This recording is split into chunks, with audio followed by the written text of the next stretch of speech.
আসসালামু আলাইকুম, কেমন আছেন সবাই? নিশ্চয়ই আল্লাহর রহমতে অনেক ভালো আছেন। আলহামদুলিল্লাহ, নতুন আরেকটি ভিডিও নিয়ে চলে এলাম আপনাদের মাঝে। আজকে ব্রয়লার মুরগি দিয়ে কোরমা রান্না করছি।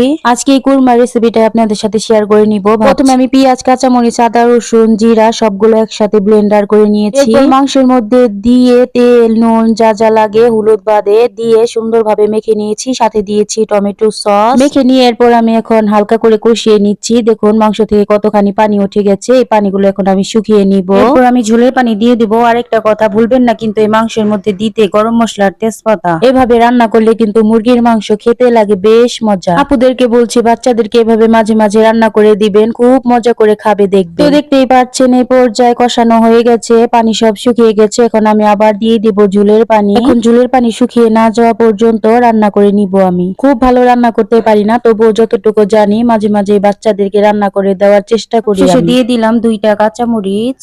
এরপর এর মধ্যে লেবু আর হালকা দুধও অ্যাড করেছিলাম। এই তো দেখেন রান্না করে নিলাম, দেখেই বোঝা যাচ্ছে খুব মজা হবে আজকে। এখন আমি বিদায় নিচ্ছি, সবাই ভালো থাকবেন, শুভকামনা জানাচ্ছি। আল্লাহ হাফেজ।